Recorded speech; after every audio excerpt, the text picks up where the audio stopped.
We have a little bit of news to take care of because we have an exciting announcement about our organization, the Severn River Association, and this other group, very popular group called the Back Creek Conservancy. And to introduce our featured speaker tonight, who will be John Page Williams, we have our Vice President, Jeff Schoemig, who just raced in from D.C. to make it here. Nice to see you again. Happy New Year. You too. So I brought a prop for Jeff to use. Does anybody own a copy of John Page's book? John Page is almost out of print. Well, you got one. All right, right. So John Page will tell you all about it later. All I know about John Page is that he's the one who introduced me to this thing called SAV. And he was like unbelievable. You could sit there, we'd go around, we're putting around in these shallow waters, and the grass is getting all caught up in the blades, and you go, oh, well, that's pondweed, and that's duck, and he's identifying everything, and I'm like, it all looks the same to me. So a few years later, I'm getting a little better at it. All right, so Jeff Schoemig is going to take us on to the next round. Good to see you. So hi, good evening, everyone. Thanks for coming out. How many here are SRA members already? Good. Well, glad to see a lot of new people, too. Be sure to sign the guest sheet over there so we can get you on our spam list. No, kidding. We would love to have you as members of SRA. It's a great organization. We have these educational series meetings once a month, typically. We have great speakers coming out, like John Page. Before we get to John Page, which we'll do very shortly, wanted to make an announcement. As of January 1st of this year, the Back Creek Conservancy and the SRA have joined forces.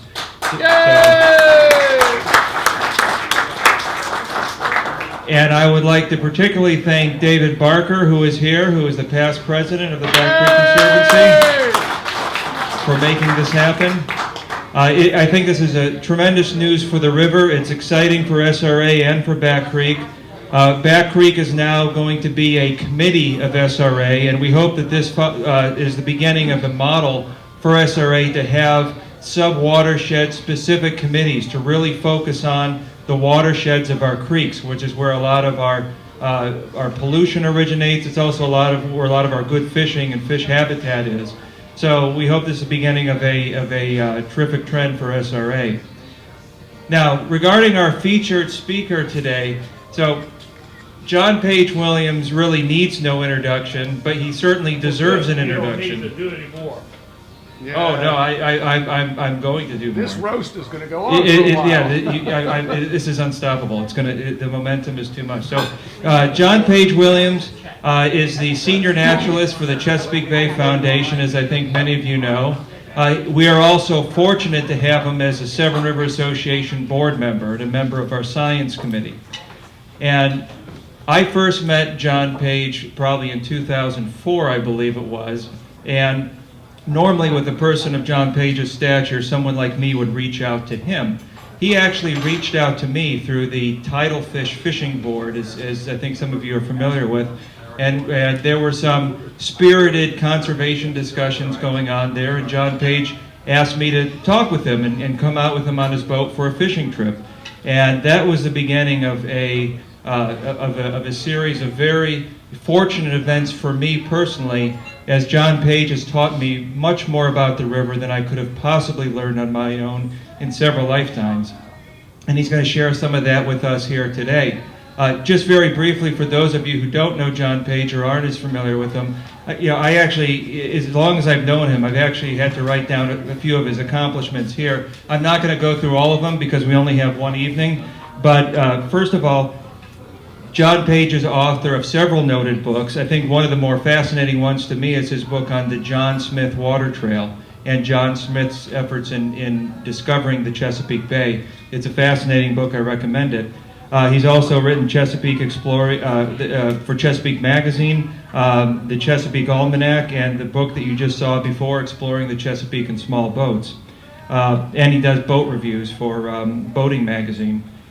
I think perhaps most notable and most impressive is that John Page in 2013, was named by the governor a Admiral of the Chesapeake. All right. And this is an extraordinarily distinguished award. It's gone to other, obscure figures like Walter Cronkite or William Donald Schaefer. So he's certainly in good company, and deservedly so. And the award specifically, and I wrote it down here, is a Lifetime Achievement Award, and the highest honor the Governor of Maryland can bestow on an individual for their environmental contributions. It is awarded to those who have demonstrated an extraordinary commitment to the conservation and restoration of the Chesapeake Bay. So, well deserved, and it indicates a stature.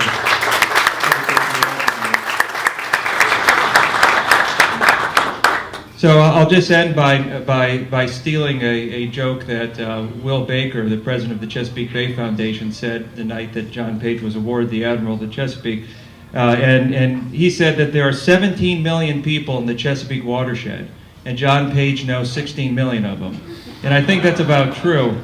So with that, I want to introduce my friend and mentor, John Page Williams.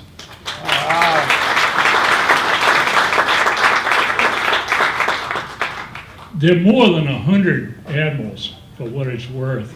But the person who got me into that, I haven't had a real job for 45 years. I've got the two best jobs in the world. The trouble is I got two jobs. I work for the Bay Foundation. I also work for a gentleman back there named Joe Evans, who is the editor of Chesapeake Bay Magazine. And he's the one who put me up to the whole admiral thing in the first place. And Jeff is an outstanding legal mind who happens to be fish obsessed and is passing that on quickly to his two brilliant children. But Jeff's a huge reason why I'm here. And I should put another plug in addition to the splendid Annapolis Anglers Club, which has got a proud history and is a really solid group that I commend to you.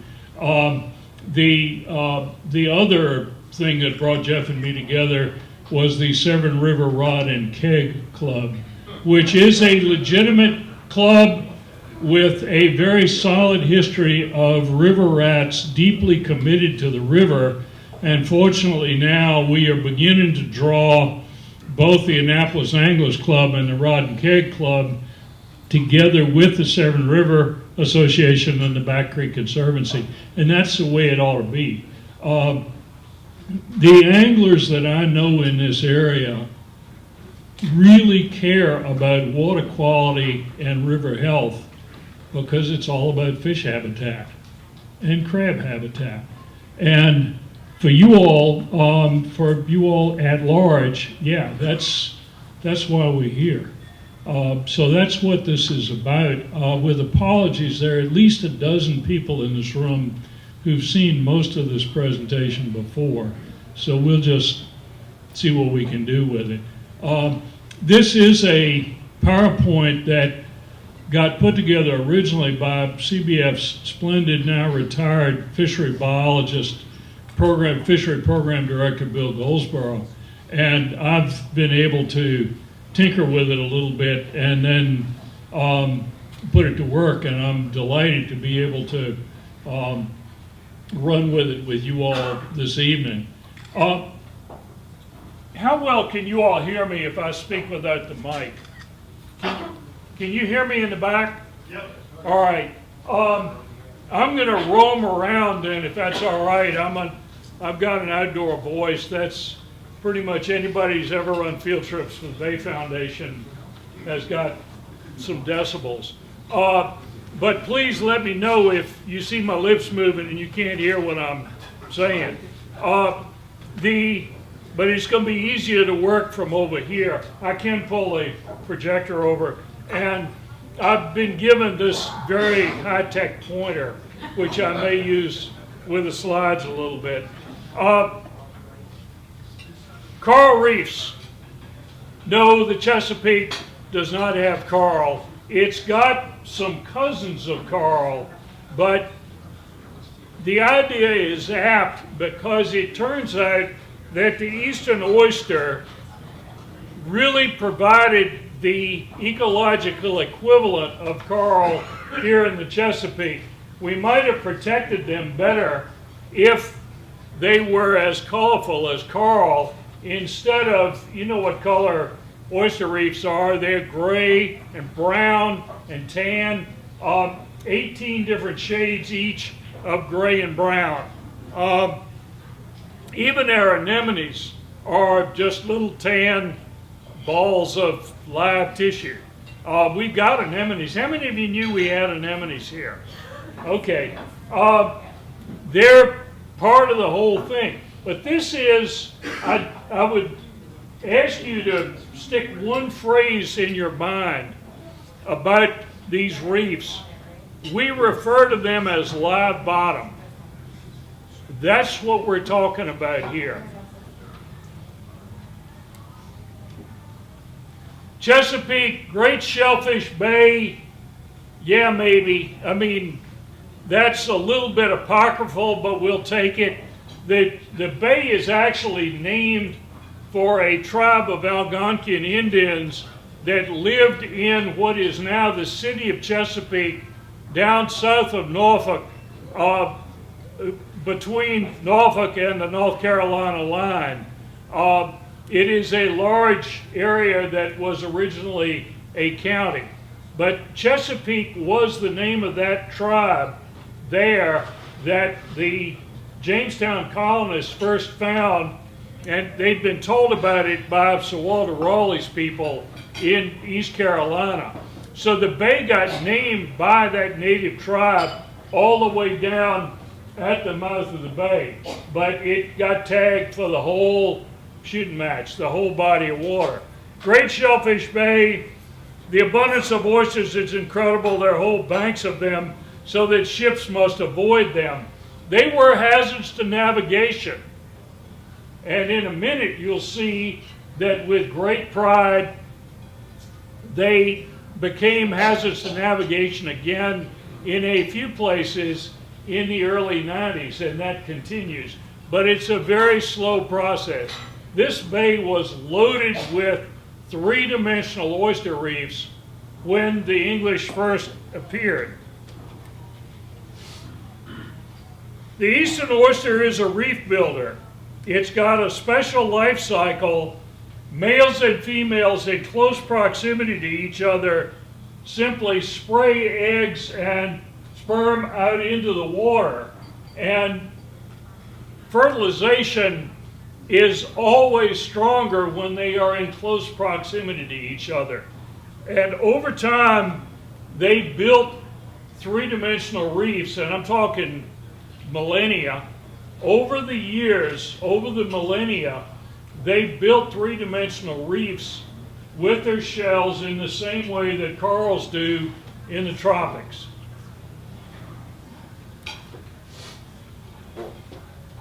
Three-dimensional reefs as an organizing force in the Chesapeake. If you look at the chart, I need a longer knife. I guess it's not going to work. The black spots on the chart are from historical charts where the three-dimensional reefs were from the mouth of the James River all the way up to north of the Patapsco, north of Baltimore. And one important part of this was that those reefs altered current flow in the rivers and in the main bay. They had an effect on how water moved around. They created eddies, and that's something we're going to come back to in particular with the Severn. But this was an important part of the structure of this bay 400 years ago. And it's really important to think about that perspective, to really absorb it, because we know how rich this bay was, and part of the key to restoring its health is understanding how it worked then and trying to figure out which of those natural systems we can recover and restore so that this bay can run itself. With 18 million of us here, and yeah, I know a few of them, and I'm kin to some large number of them. Virginia does run on incest and ancestor worship.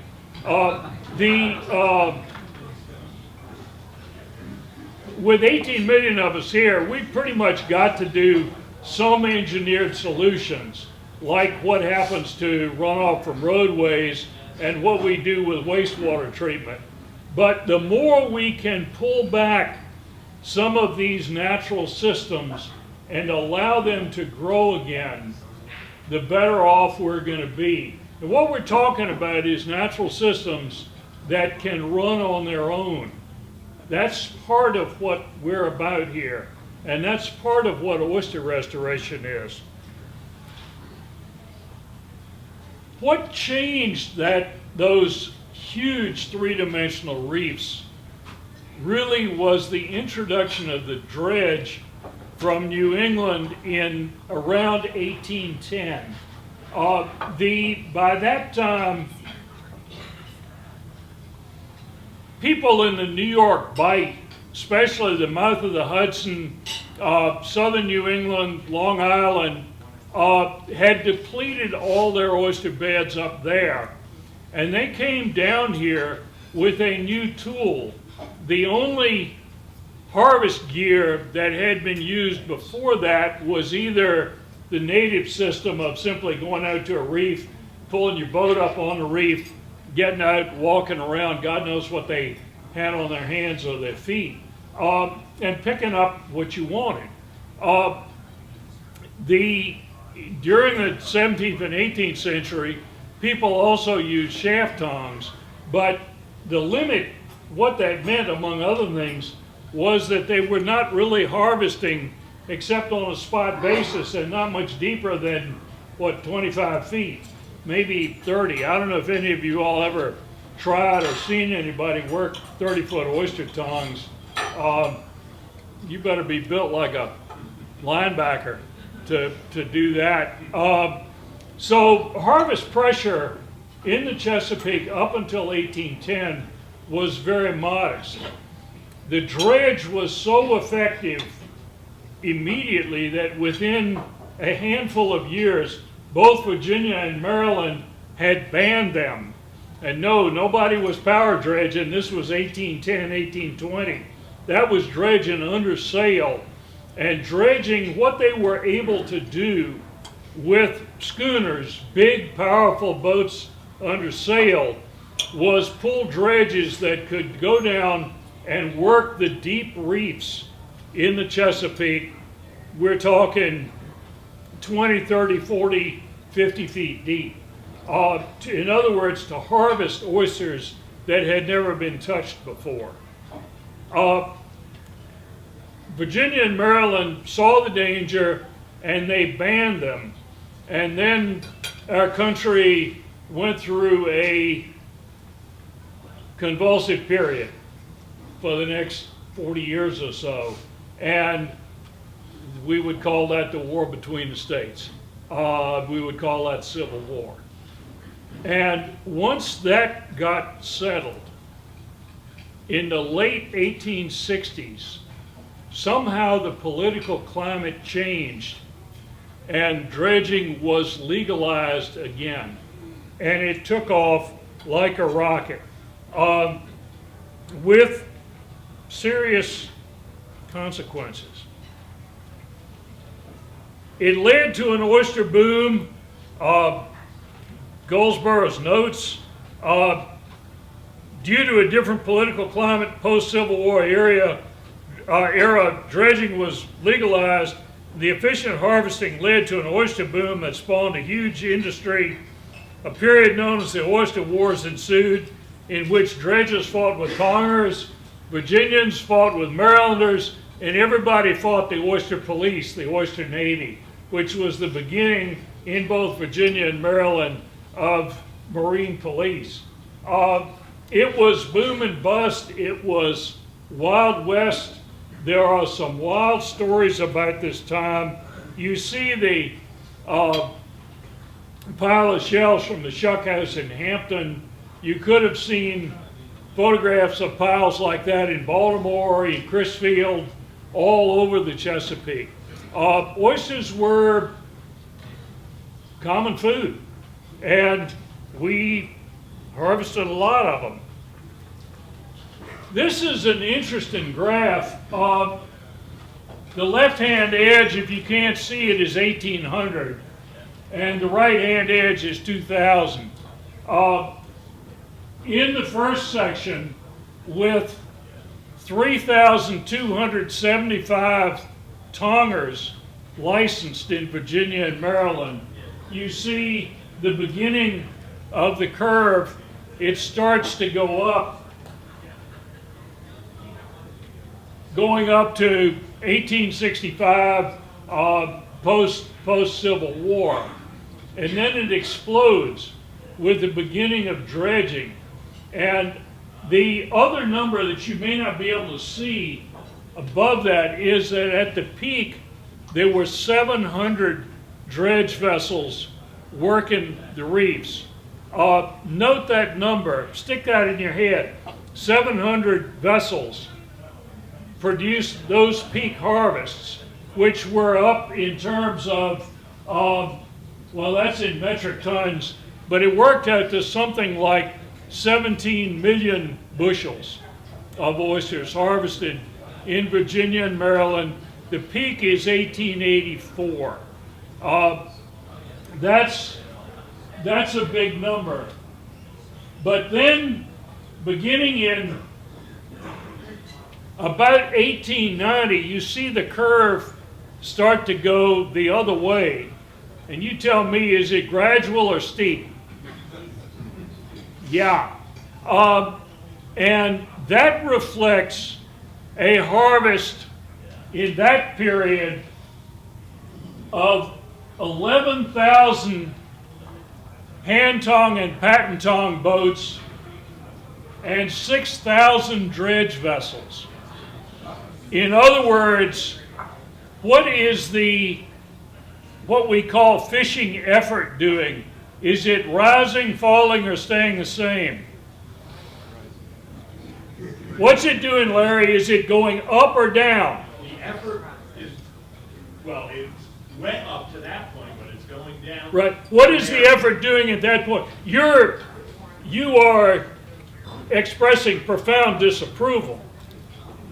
But effort, we're going from 700 dredge vessels to 6,000 dredge vessels, plus a whole stack of hand-tongers and patent-tongers. And what do you see the catch doing? One of the figures that fishery scientists look at a lot is called catch per unit effort, which means exactly what it sounds like. In other words, these guys are having to fish a hell of a lot harder for a whole lot fewer oysters. And that curve is crashing. One of the reasons is that the dredgers found it highly inconvenient that these oysters grew in these great big mounds, which made it very difficult to pull a dredge across. So they just knocked them down. So that it was a lot easier to pull a dredge across a piece of flat bottom. They never asked the oysters why they grew in those three-dimensional reefs. Remember that question. That'll come back. But you see what the curve did. The next slide I'm going to show you is going to be a full screen of this last little section that says Dermo and MSX from there to 2000. I would also ask you to look at and read with me the note from Dr. William Brooks of Johns Hopkins in 1891. We have wasted our inheritance by improvidence and mismanagement and blind confidence. In 1891, he could see that curve started to crash just 7 years after the peak, but everybody laughed at him. Harvest all the oysters?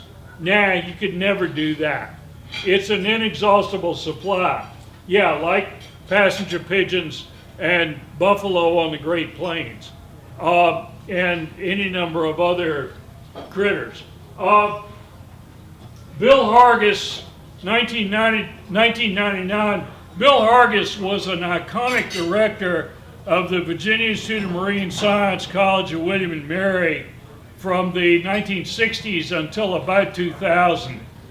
He was a member of CBF's board. He was a tremendous administrator who made that lab a real scientific powerhouse. Read that yourself. That's a really damning judgment.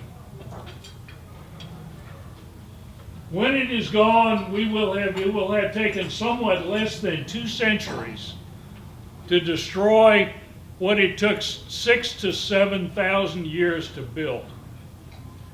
That's what we did. I don't think there was a Wild West mentality. There were a lot of fortunes made, there were fortunes lost. It was a colorful time. It was like the Wild West. Now, I ought to note 2 other things that helped to make this happen. When you see that thing peak, in addition to the dredge, 2 other late 19th century technologies helped make this work. One was refrigeration, and the second was railroads. To some extent, the steamboats moved them around, but the railroads opened up markets all the way to the Midwest, all the way to Chesapeake oysters going to Chicago and Kansas City and even beyond. And that helped to make this happen. There was probably no malice aforethought. It seemed like a good idea at the time. It seemed like good business at the time. You can see how they saw it. Unfortunately, they weren't thinking broadly enough. And so remember that little section from Dermo MSX to the 2000 line. That's going to be the next slide. Whoa. What do you see? Now, what we got here is about 1995 over here, 1985, and then you see on into 2000, and you begin to see a serious crash. This was the beginning of diseases. They hit in the 1960s. MSX did. That was the first one, and it hit an oyster industry that was already a shadow of what it had been, and a faint shadow at that. And then it simply continued down. If you talk to a lot of people in the oyster industry today, they will tell you that the diseases were what crippled the industry. But the industry was already crippled before the diseases hit. One of the other things that happened during the late 40s, 50s, and 60s was a tremendous population growth in the region that resulted, among other things, in a lot of land clearing without a lot of attention to sediment control, erosion control, which meant that a lot of beds got silted over and killed even before the diseases. And then the diseases came at a time when the oysters were down close to the bottom, where they had to expend extra energy to get rid of sediment that was already in the water. So they were already weakened. It's a little bit like, how many of you in this room within January this year so far have either had a cold or the flu, or have somebody close to you who's had a cold or a flu? Anybody? Yeah. Stress, or think of a kindergarten class with one cold bug making its way around in January. Oyster stress is real, just like human stress. You get tired, you get cold, you get sick. Sediment, low dissolved oxygen in some cases, disease, a bug that might not have killed them otherwise. And we think at least one of these diseases, dermo, has been around for a long time, but oysters had tolerance for it before. But as they became stressed with those flat reefs, they ran into more and more distress. At the same time, well, in the 1980s, scientists figured out that we had, remembering what Bill Hargis said in 1999, we had driven the stock down to 1%. You hear that number all the time. It's a pretty spooky number. And we began to think again that oysters might be important to the ecosystem beyond their value to us as food and as an industry pumping dollars into our economy. That was a radical idea that started to turn up in the late 80s and 90s. One of the factors that we think about that's really weird, how many of you in this room like to fish? How many of you in this room caught a rockfish last year? How many of you in this room caught a white perch last year?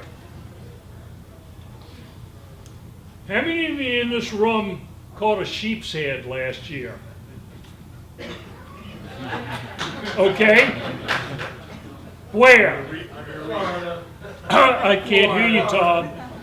Florida. Florida. Tom, you caught a sheep's head? Or was it a pumpkin seed? It was a brim. Tom caught a sheep's head in Florida. Anybody else catch a sheep's head? Nobody caught a sheep's head in the Chesapeake? Where'd you catch yours? Louisiana. Yeah. There is a sheep's head fishery in Virginia. It's actually a pretty interesting one, and it is on the rocks at the Chesapeake Bay Bridge Tunnel, on the rocks over the tubes. That's hard bottom, it's reef habitat. And actually last year, or was it 2017, Maryland has a new Bayside sheep's head record. It's a 13-pound fish. It was caught down at Deals Island. But the number of sheep's head that get caught north of the Bay Bridge Tunnel in the Chesapeake by pound netters and recreational anglers is probably fewer than 100 individual fish in both Virginia and Maryland at this point. Amazing statistic. What fish species produced the most common fish bones in the 17th century St. Mary City trash pits? Huh? What was that about? Tom, do you like to eat sheep's head? You do. They good to eat? Are they fun to catch? They pull? Yeah. Would we like to have sheep's head back again? Yeah. And other reef fish, we'll mention a few others shortly. Yeah. This is just a little twist of the potential that we could have bringing back some of these reefs. That would be remarkable. Typical oyster bar with 1 to 2 oysters per square meter versus restored oyster bar with more than 50 oysters per square meter. Square meter, about like so. And remember that business about the way they breed. Proximity really drives up the success of reproduction for these guys. It's not an accident either, and some of you have seen this already. We do it a lot, CBF does on school field trips. We'll take 2 aquaria and put a handful of sand in each one, sand and mud, and stir them around, get them both muddy. And we'll leave one empty and put half a dozen oysters in the other and let it sit for half an hour. How many of you all have seen that demonstration? Does it work? Yeah. And that's what it looks like. It's pretty amazing. They are natural filters, but they're also habitat. Increasing the density from 2 per square meter to 50 radically improves several things. It improves reproduction, it improves growth, it also increases the habitat value of the reef for all kinds of other critters.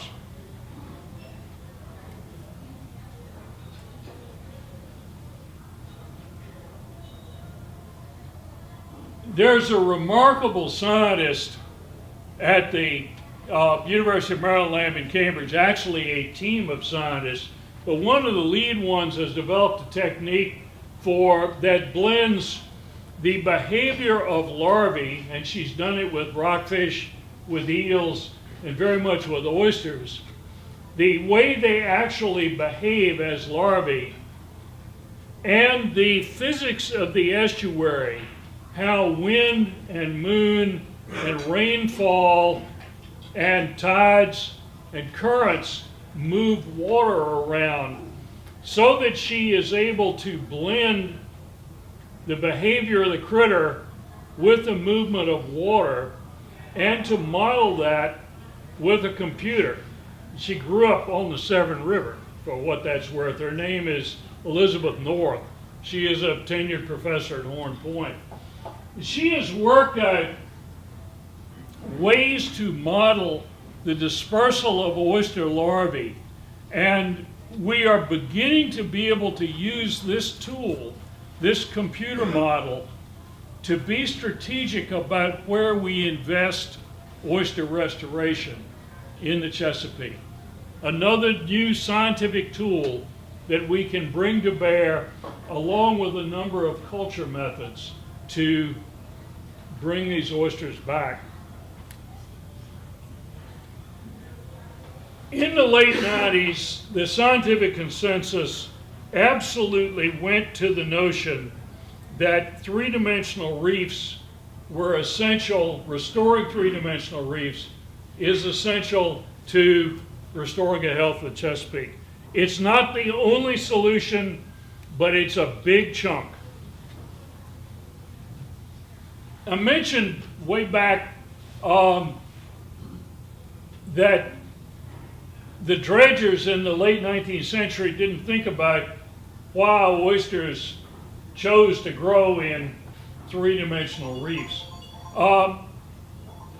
As far as we know, nobody in a position to do anything about that really thought hard about it until the early 1990s, when Dr. Jim Wesson, the shellfish restoration chief for the Virginia Marine Resources Commission, got to looking at one of those 17th century woodcuts of native people walking around on Oyster Reef picking oysters up from an intertidal reef.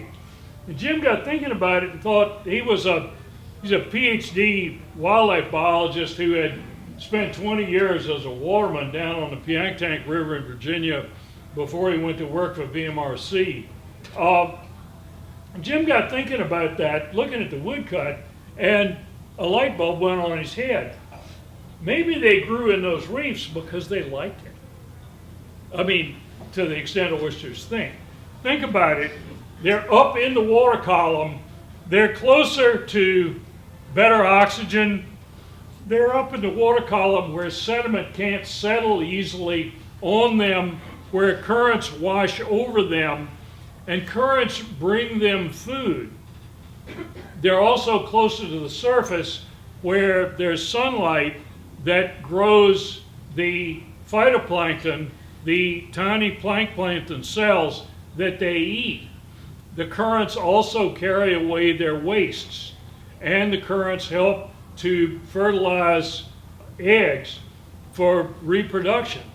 In other words, maybe those oysters really wanted to be in three-dimensional clumps. And Jim started building reefs in Virginia that he likened to inverted egg cartons. These weren't deep reefs. These were in, maybe 5 to 8, 10 feet of water. But you see the picture, that's from a creek in the western branch of the Elizabeth River in Portsmouth. But he started building reefs all over, and all of a sudden, if you look at the inset, oyster reefs were hazardous in navigation again and had to be marked as such. Now, for anybody who we classify as a fish head in here, think what would happen if you bounced a little jig or a clouser minnow down the side of one of those reefs. Might anything eat it? Yeah. What kind of fish might eat it? Well, I can tell you rockfish, gray trout, speckled trout, flounder. I've seen Spanish mackerel and bluefish around the reefs. White perch, absolutely. This is live bottom all over again. And those reefs have been mecca actually for a number of the light tackle skiff guides on the lower western shore in Virginia for 25 years. And Jim actually, and he's retired now, but they got to build quite a number of them. That's a stack of where the VMRC reefs are. These are all in relatively shallow water, not much deeper than 8 or 10 feet. But they've been really successful. They move around a little bit, they shift, they're all built with shell. Virginia's got a much larger supply of shell than Maryland does. And that has worked out reasonably well. And that program continues. Let's shift to a picture of another reef. This is the Lafayette River in Norfolk, which is the first river in Virginia to be declared fully restored.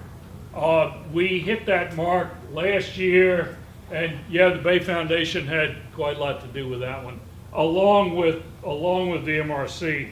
And we're really excited about that. You'll notice that some of what's in there on the left side of the marker is concrete reef balls, little concrete igloos about so big that weigh about 200 pounds, and we'll come back to them in a minute. This is a photo in the Lafayette from 2016. Some of you've seen our big boat, Patricia Campbell, the big oyster planter in the back with the big yellow crane on her, and the aft wheelhouse. If you've never seen her in the Severn at work, we can let you know when she's up here and when she is working. But she's 60 feet long. She lives at our Oyster Restoration Center in Shadyside, and she works up and down the bay. She's actually out of the water at Harrington Harbor North right now. She's getting a couple of new caterpillars this winter that's going to make it easier for her to get up and down the bay and give her a little bit more power, a little bit more speed. But she is purpose-built to plant oysters. That's what she does for a living. The boat to the right, the 32-foot scow, is Chesapeake Gold. She is based at our Oyster Restoration Center in Gloucester Point at the mouth of the York River with an all-woman crew. They do a ton of work with her also. She is about to get a barge that will have setting tanks on the barge. That will be a mobile oyster, a mobile oyster laboratory for seeding rivers down in Virginia. The next river up down there is the Lynn Haven at Virginia Beach, and after that will be the Lower York, the Piank and the Great Wicomico. The Piank will be going back in second generation, working with the Nature Conservancy. That's the river that Jim Wesson started off in. So there's going to be a lot of interest in territory down there to go with the 5 targeted tributaries in Maryland and the other tributaries, including, which one, Bob? Maybe the Severn? Maybe the Severn, yes, sir. This is just another picture from the skiff that works with Chesapeake Gold down there. Some of you may recognize that as the Hampton Boulevard Bridge. And this is Rob Brumbaugh, who used to run a Norfolk office, but has been for the last 15, 20 years working for the Nature Conservancy. But he's on a reef in the Lynnhaven. That's one of Jim Wesson's reefs. And God forbid any of those boys down there should ever pull a kayak out to wave a fly rod around on the edge of these reefs. Joe Evans and I've got a good friend in the Lafayette River who's been fishing these reefs for 20 years and writes for Chesapeake Bay and photographs for Chesapeake Bay magazine. And actually, he's got a story in Prop Talk this month. Kendall Osborne is his name. A really gifted photographer, as you can see. Maryland has an artificial reef program called MARI, Maryland Artificial Reef Initiative. The trouble is most of these reefs that MARI has built over the last 15 years have been materials of opportunity, slabs of concrete that get dropped without any kind of preparation. And one of the problems is that the value of reefs like the one you saw there is all of the little nooks and crannies inside those shells where tiny critters from oyster larvae to mud crabs to little fish like naked gobies, grass shrimp, can hide. That's a really important element that gets lost with slabs of concrete. The other problem is that MARI has been allowed only to build reefs that have no value as oyster reefs, have never been surveyed as live oyster reefs. So there's not much chance of natural spatfall there, and they don't get planted. They're frequently also planted too deep for oxygen. I expect everybody in this room has heard the term dead zone before. You know that the Chesapeake has got a serious problem with low dissolved oxygen, especially in the summer. Some of you already know also what a dead zone looks like on a fish finder. But if you've never seen it before, that's what you see over there on the right. That's actually a screenshot. It was taken in the Severn about half a mile above the Route 50 bridge in probably 2004 or 2005. Jeff Shomig was probably in my skiff when we did it. My memory is that that was the 22nd of July. And what was odd was that 2 weeks before, I had stopped out there and run a profile with the oxygen salinity temperature meter and recorded an image. And there were fish all the way to the bottom in 40 feet of water, right off the mouth of Chase Creek. 2 weeks later, 2 weeks of stable, warm weather, the river had stratified. The bottom water was salty and cool compared with the surface. And the result of that was that it was denser, and it sat there with that surface layer just like a blanket, a lid over it. And meanwhile, decay bacteria on the bottom just sucked the oxygen out of it. You see where all the fish are? The fish marks are long lines because the boat was sitting still, so the fish are under the boat continuously, which is why they record in that way. But that's what a dead zone looks like. All the fish are up in the water column, everything underneath is empty. That's what a dead zone looks like. And that is a serious problem. How do you get around that? Building reef substrate and being careful about where you site it and how. If you look at the slide at the top left, how many of you know where, let's pick a spot at random, where Asquith Creek is in the Severn River? All right. Anybody here ever heard of, what's it called, Sherwood? Sherwood Forest. That's our reef. Is your reef, or is it Asquith's reef? It's actually on the north side of the channel, but it is right opposite Sherwood's main pier. It's on that shoal that you have to get around in order to get into Asquith Creek. The inside of the shoal is a big grass bed, which is a big hooray. But the outside, which you'll see in a minute, is a half circular shelf. And what we were able to do in 2008, and there's so many partners in this, it turned into alphabet soup. MARI, the Maryland Artificial Reef Initiative, Maryland, the DNR Fishery Service,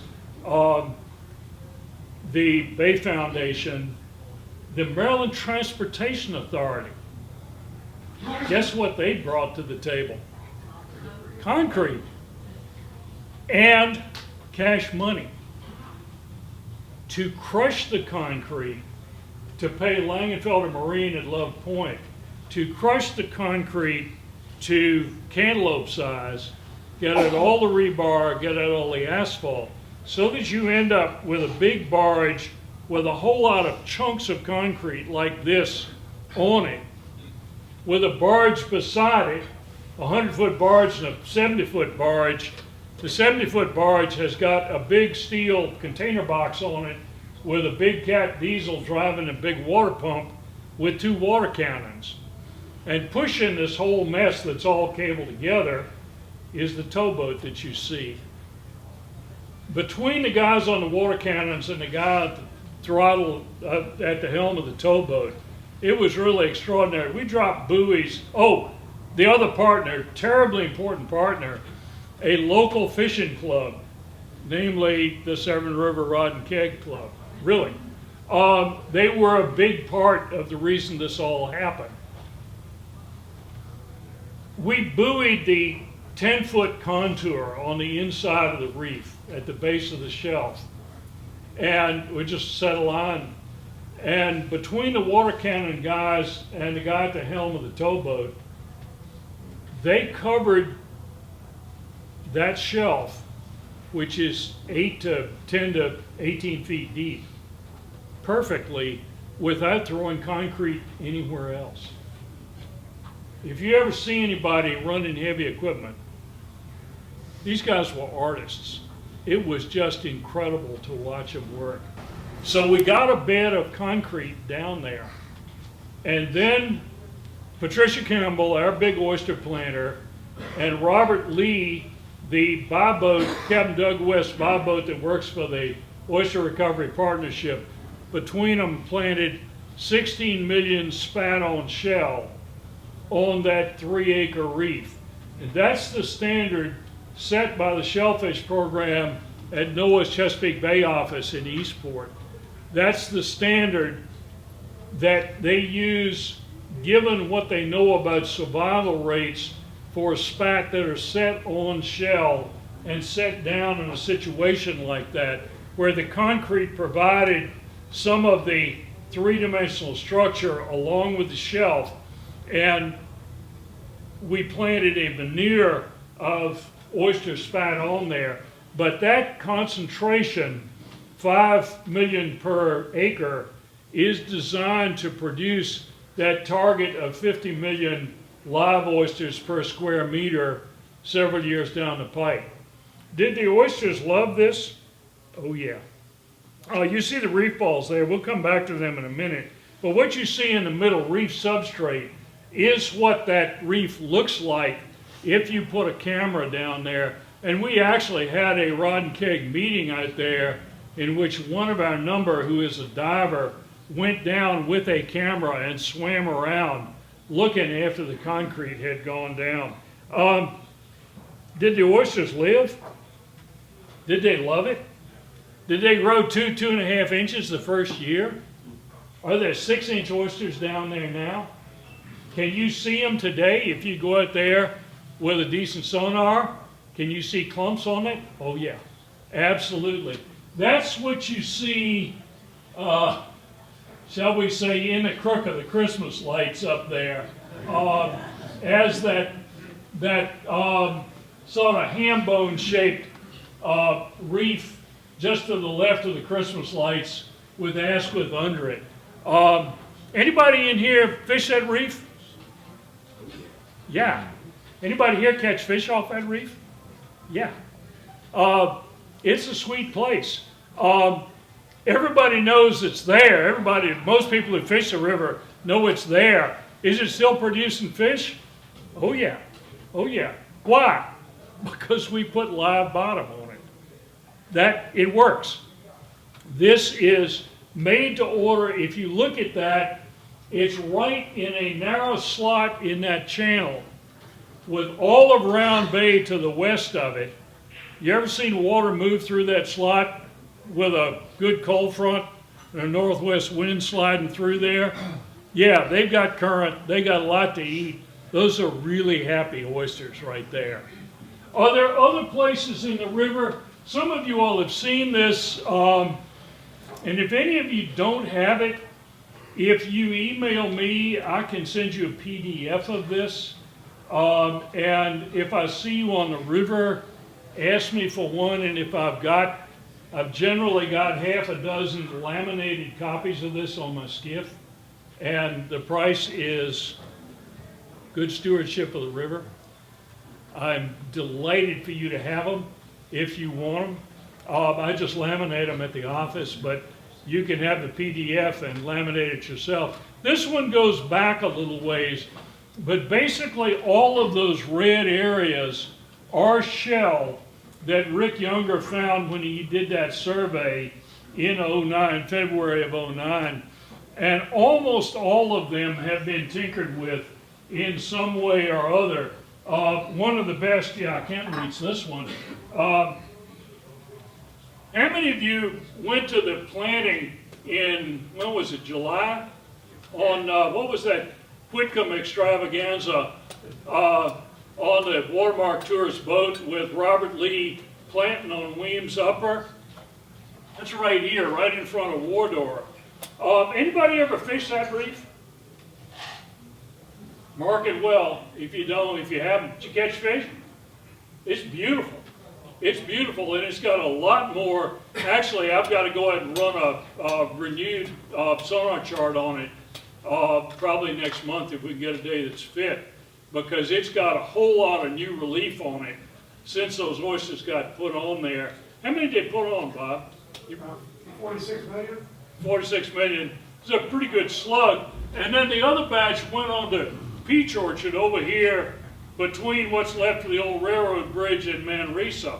And if you think about combinations of habitat, like up at Asquith where you got a grass bed and a live oyster reef side by side, there's another reef down here between Weems Upper and Peach Orchard.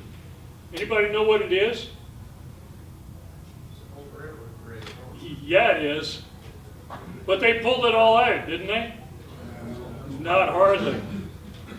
Jeff is smiling. He's got marks on it. We've all got marks on it.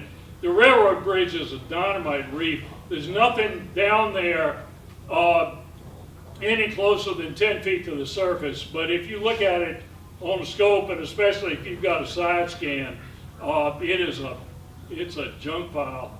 And it, among other things, it grows some of the finest oyster toads in the river, some of the finest oyster toads in the bay. It's a wonderful combination, all of that together. Very, very big deal. And if you're interested, you're welcome to a copy of that reef chart. I guess we ought to talk briefly about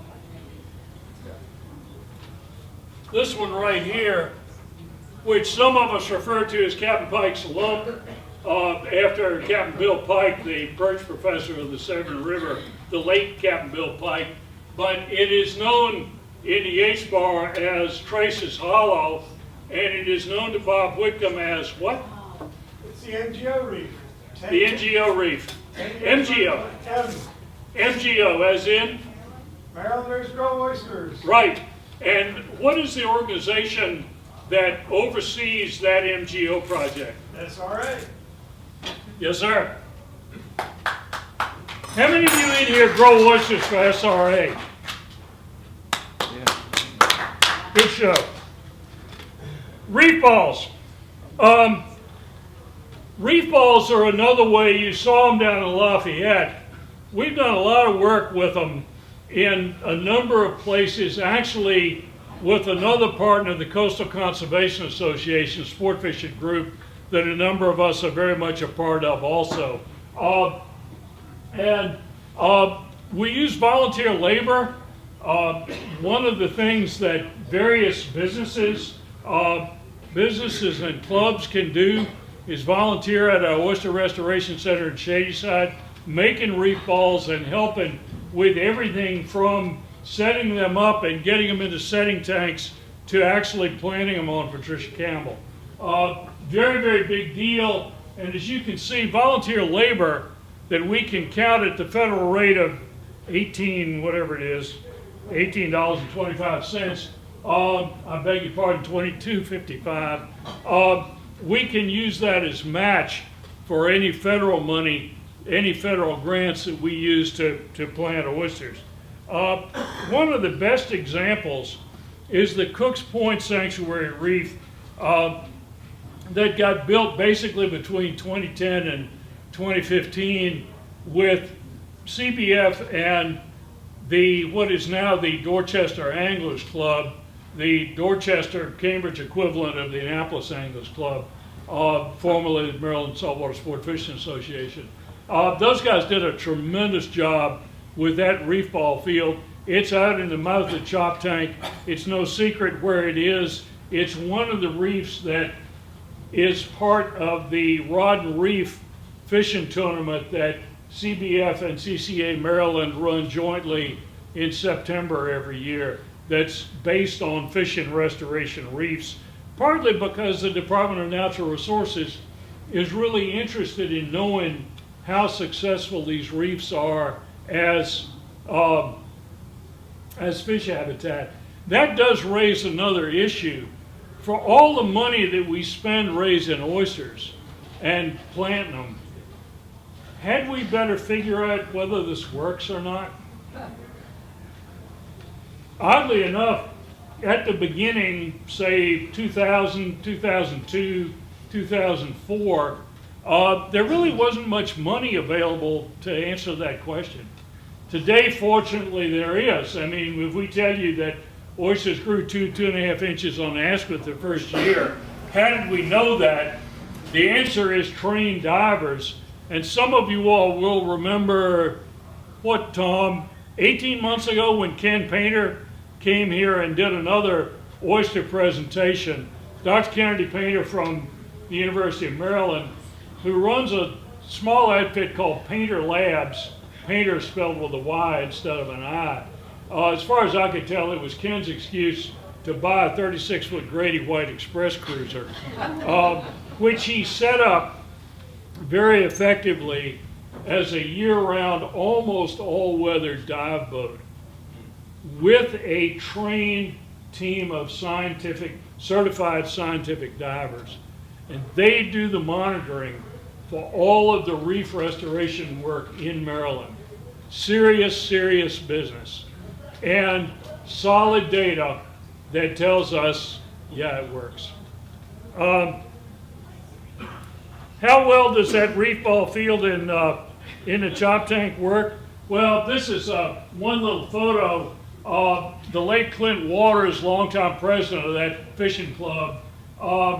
And down on the right, the catch that went into a chapter fish fry. They don't usually pile fish up like that.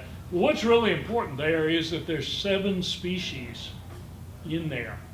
A real diverse fish community, all caught in one day for a fish fry.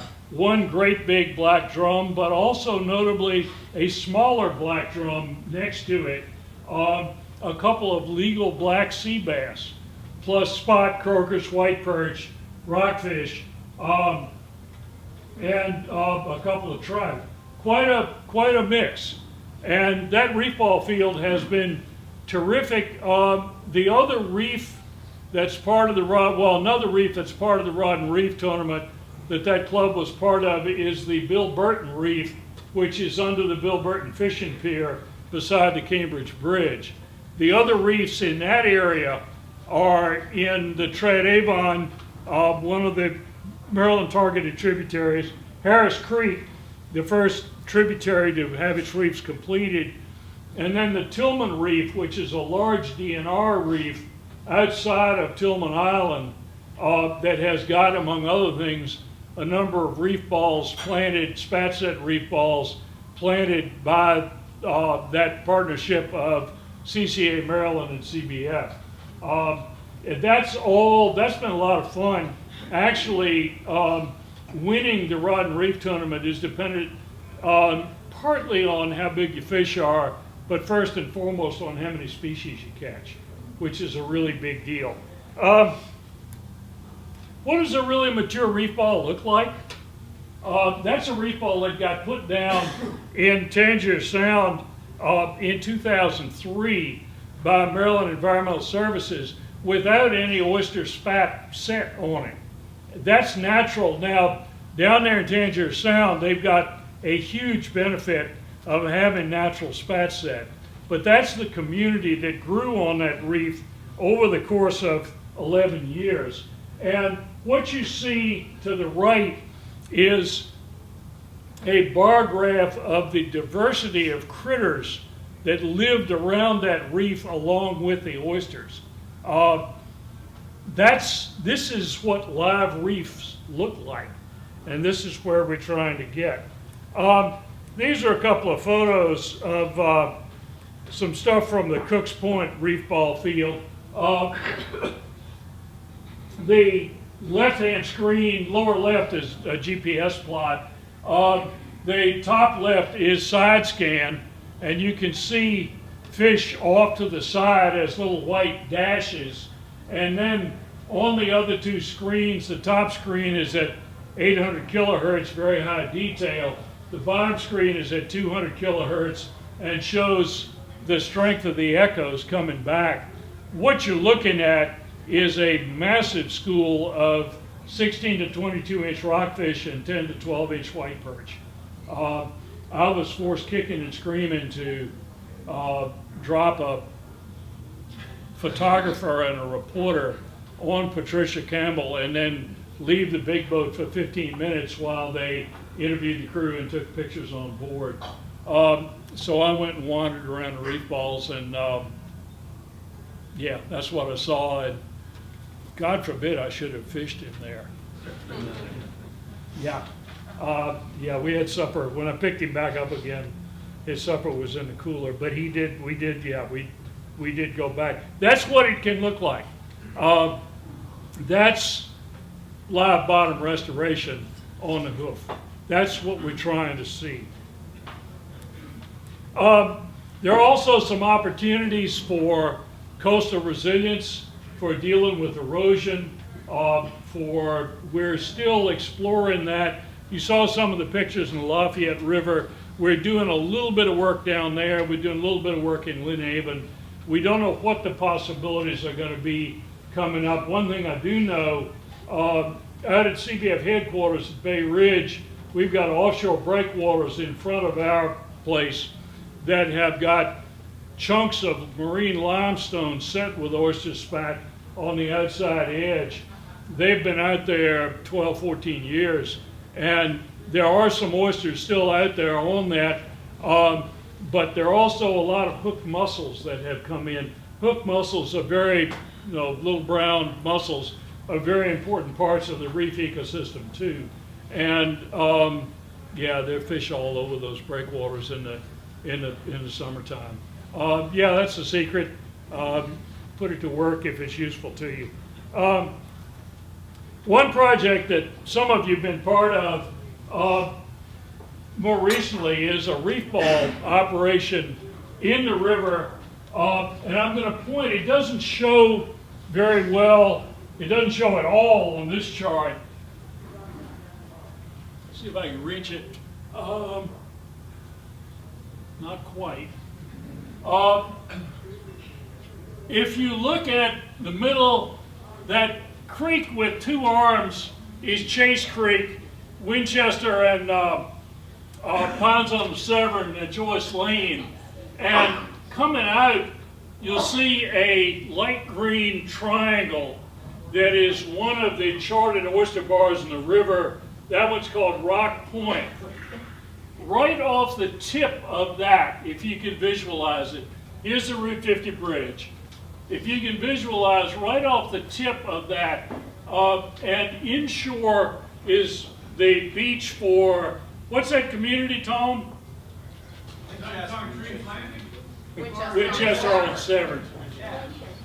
I'm not picking on anybody. That's the beach. That's Winchester Beach right off the Rock Point Bar.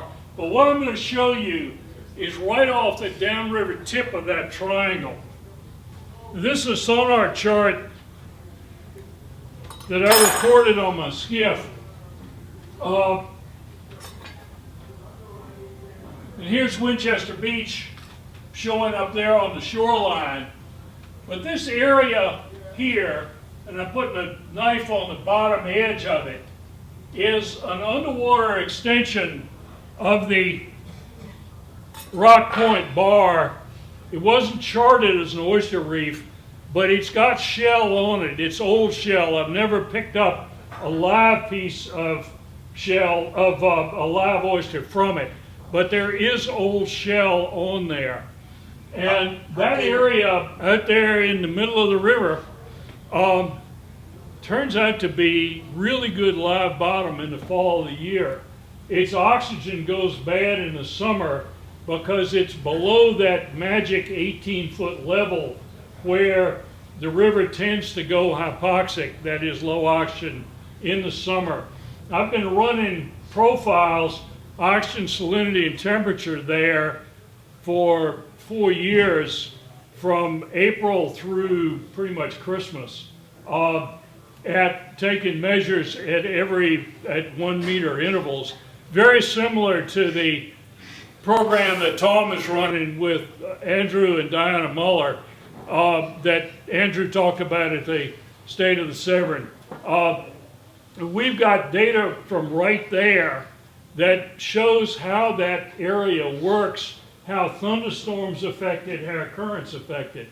The funny thing is, I remember Captain Bill Pike catching fish on the railroad bridge all summer, even when we couldn't catch fish in deep water anywhere else in the river. Now, I got curious about that and did some studies a couple of years ago of taking oxygen just in open water up the river at 20 feet and then going down and checking it on the bridge. And I typically find in the summertime that the oxygen would be maybe 2 milligrams per liter at 20 feet up in the river, and it would be 5.5 down at the bridge. Now, to give you some perspective on that, 5 is the lower edge of oxygen requirement for rockfish and white perch for normal growth and reproduction. From 5 down to 3 or 2.5, they're starting to get increasingly stressed. And below 3 or 2.5, they're really in serious trouble. In other words, at 20 feet, the river was not hospitable to them in open water, but on the bridge it was. What's going on there? Remember that first slide that showed, or second slide, that showed three-dimensional reefs with currents and turbulence up above them? That's what goes on. It doesn't go on all the time. It's not infallible, but it happens around bridge pilings. It happens around what's left of the old drawbridge, and it happens in small zones, like on the Route 50 bridge, maybe 50 feet around the pilings. But there are areas where that stratification gets disrupted. And what we got curious about was whether if we planted reef balls on there, we could create that, because Winchester lump, that's what we've named it, is a little bit of a hump with 28 to 30 feet of water all around it. So water naturally flows up over it. In April this year, we were able to put 240 reef balls down there in groups of 4. So there's 60 clumps of reef balls on that lump now. And I've got to go back next month and run a new sonar chart to characterize that. Did it work? Well, yes and no. Dr. Allison Colden, our Maryland fisheries scientist, and Andy and Diana Muller, and Larry Sanford from the University of Maryland did a turbulence study down there with a monster piece of equipment. Some of you all may have seen information about that when it was put down there. We used Patricia Campbell. We needed a crane, but the reef balls had been down there, and they took oxygen salinity readings both before the reef balls went in and afterwards, and ran through some kind of exotic statistical program to take out the influence of wind and moon and stuff like that. They did increase turbulence only by 3%. Is that enough? We don't know. We don't know how much it's going to take, but we're trying to figure this out and find out new applications for spat-set reef balls. A month ago, Captain Rick Younger, with his own boat, which he has fitted out for hydrographic surveys, came up in the river. He's got a crane. It's got a 45-foot boat that is absolutely built. His bridge is solid IT stuff. He's only got about 6 screens up there. And is that right, Bob? It's quite a rig. And they pulled, with a scientific diver, they pulled 4 or 5 of the reef balls. Bob Mellencamp was on the boat, and you can read all about his report. This week's Bay Weekly, This week, on Thursday. Hot on Thursday. Take a look at what we found. The short answer is we could not have picked a worse year to do this. As it turned out, we put them down in the middle of what became a 30-day mahogany tide bloom. I don't know if you all remember that. From about the 20th of April until the 15th, 18th of May, we had solid mahogany tide. As far as I could tell from the meter I was using, that layer of brown algae was 15 feet thick. And it was almost a continuous bloom of new critters every 3 days, with the critters that had been there before dying and sinking to the bottom. So the oxygen crashed, and then you know what the salinity did this year. The salinity in the river for most of the summer was 4. Right up until the last time I was out there was the week after Christmas. The salinity was about 4.5. That's about a third what it normally is in the fall of the year and in the winter. Was this a crazy year? Oh yeah. Mahogany tide, low dissolved oxygen, ridiculous salinity. Not good for oyster babies. When we pulled well, you can read all about it. When we pulled the reef balls, we had, guess who was on there? Where's Paul? Paul, what do you suppose we had on the reef balls? Dark false mussels by the bazillion. But then how many of you saw dark false mussels in the river this year? Yeah, everywhere. What else did we see on the reef balls? Couple of naked goby, little bitty reef fish, we were very glad to see. Some hydroids, which are distantly kin to coral. Some worms, a bazillion dark false mussels. Yeah, we had life down there. Did we have what we wanted? No, not yet. Stay tuned, and we'll see where this whole process is going to go. This is science, and nobody's ever done this before. We're still trying to figure it out. But that's where we are. Since I'm going to flip through these next slides because we need to move along. Over the last 10 years, we have worked hard to try to keep the Maryland oyster industry alive. How many of you in here like to eat oysters? Oysters are really valuable. They graze phytoplankton, which we've got too much of. They're good to eat. They're healthy. They build reefs. There's every reason in the world to want a viable oyster industry and this radical idea that we leave I can't count the number big enough. What Avogadro's number, what is it? 10 to the 9th? 10 to the 23rd. Huh? 6.02 times 10 to the 23rd. 6.02 times 10 to the 23rd. That's how many oysters we need. That's astronomical numbers of oysters in the water, staying in the water, growing reefs, even as we figure out, and it's hard, how to have a viable wild fishery, and also, like Virginia, to have a really robust aquaculture industry. How many of you in here like to eat farmed oysters? Yeah. That's what we're about. For anglers, but just for clean water and healthy rivers. Conclusions. 3D oyster reefs, once common, were a key part of the system, very much like coral reefs in the tropics.